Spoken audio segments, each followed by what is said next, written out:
There's a poison that doesn't come in bottles. It walks, talks, smiles, and sometimes calls you bro. And if you're not careful, it'll rot your purpose, dilute your drive, and cloud your clarity. Not because you're weak, but because you're human. And humans absorb the energy around them, like sponges in a sewage pipe. If you're serious about mastering your mind, building a disciplined life, and walking the path of wisdom like a modern-day Stoic warrior, then this is non-negotiable. Cut the wrong people early, or they will cut the future out of you slowly. This isn't about hate. This is about defense. Not everyone deserves access to your inner circle. Some people are chaos in disguise, friendly poison. They don't need to stab you in the back. They'll just sit beside you long enough for your standards to die. Let's dive into the first types of people you must eliminate or keep at a cold distance if you want to protect your discipline, clarity, and sanity. 1. The endless critic.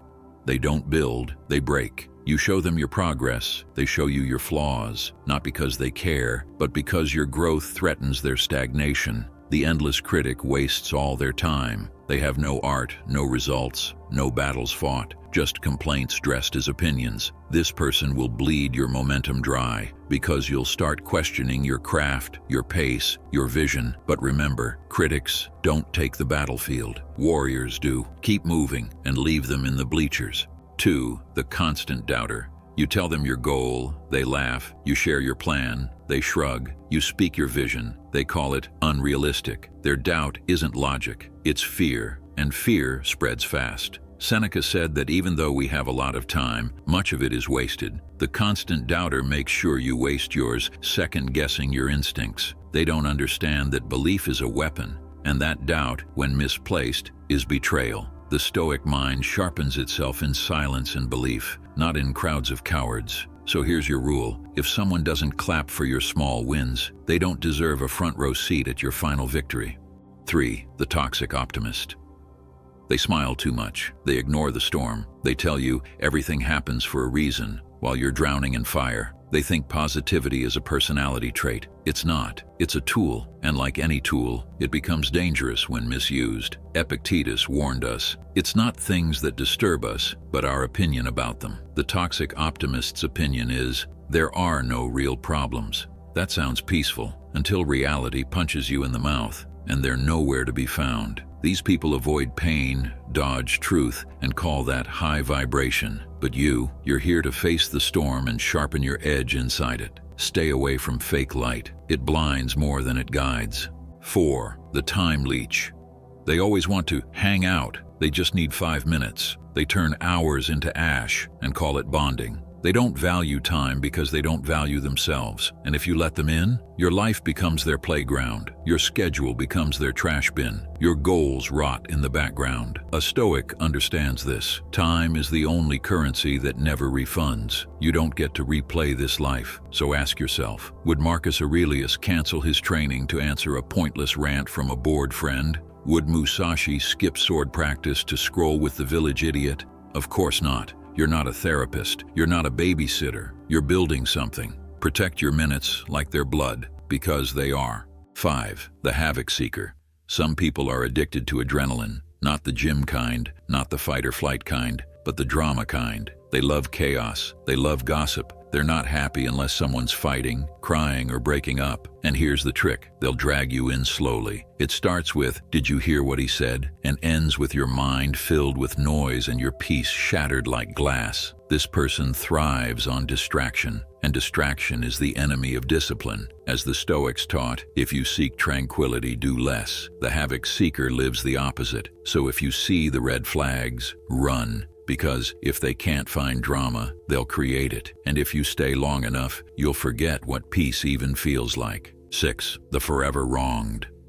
They're always the victim. No matter what happened, they were the innocent one. Every job, bad boss, every relationship, toxic partner, every fallout, never their fault. They don't want growth. They want sympathy. And the worst part, they'll use your empathy against you, like a sword made of guilt. But here's the Stoic truth. You are not responsible for someone else's refusal to evolve. The forever wronged person will drain your energy, your logic, and your emotional bandwidth. They don't grow because they've made comfort out of blame. You can't fix them. You can only distance yourself, or risk becoming just like them, powerless, bitter, and blind to your own flaws. 7. The excessive indulger.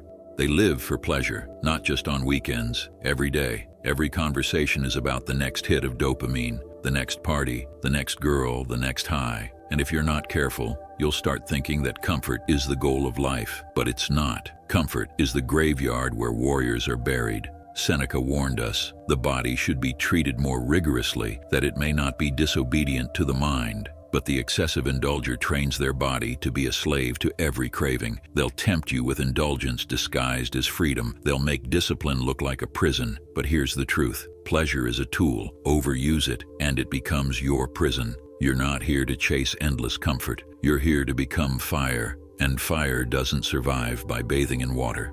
8. The gossip monger.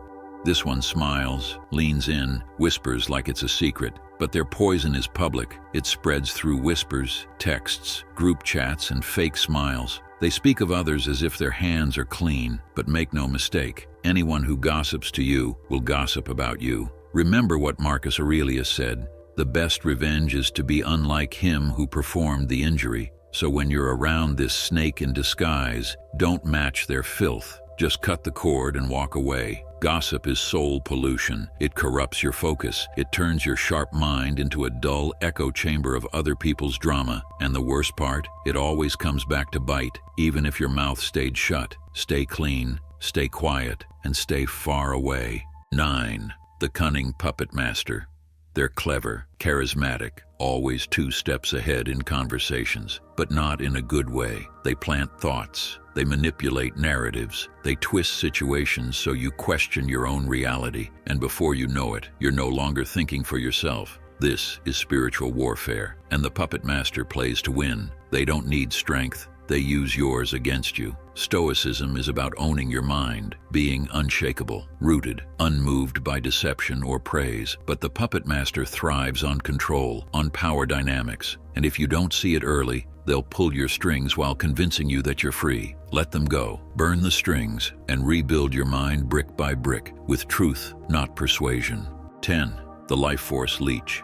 They're always tired, always drained, always in a crisis, and they always seem to need you. They don't want help. They want an audience, an energy source, someone to listen to their pain, on repeat, until your soul dries up. And here's the worst part. They often appear as the most gentle, the most harmless, but make no mistake, this is a slow bleed. You'll give and give and give, and at some point, your tank will be empty, and they'll still be asking for more. This is not cruelty, this is preservation. You cannot pour into everyone. Not everyone wants to heal. Some just want to survive and drag you underwater with them. Detach, wish them well, but do not offer your peace as a sacrifice. 11. The emperor of negativity. Every room they enter feels colder. Every idea they shoot down. Every opportunity they sabotage, sometimes their own. They don't whisper doubts. They project them like a foghorn. They want company in their misery because if you're hopeful, you make them uncomfortable. They don't believe in discipline, change, or vision, and they dress it up as realism. But as James Clear said, you do not rise to the level of your goals. You fall to the level of your systems. And the emperor of negativity has no system, only decay. You don't argue with them. You don't convince them to be better. You simply exit the room and lock the door behind you, because negativity is louder than you think. And if you're around it long enough, it becomes your inner voice. Stoicism isn't passive. It's aggressive in guarding the mind. This one, guarded against at all costs. A Stoic's last warning. Look, we live in a world where people are constantly shouting, be kind, be forgiving, give second chances. But what they don't tell you is that too much kindness is a weapon against yourself. Because some people don't need second chances, they need distance. You are the sum of what you let in, the food you eat, the words you hear, the people you allow close. Modern Stoicism isn't soft. It's savage in protecting clarity. It's surgical in eliminating distraction. And most of all, it's unapologetic about cutting people who are fire hazards in human form. because you're building something sacred, a mind like a fortress, a life like a weapon. And that doesn't happen when your circle is full of emotional arsonists. Choose wisely and never forget, your vibe doesn't attract your tribe, your standards do. Raise them or be destroyed by the ones you lowered them for. Thank you for watching. If you want to see more videos, make sure you hit the like and subscribe button. I'll see you in the next one.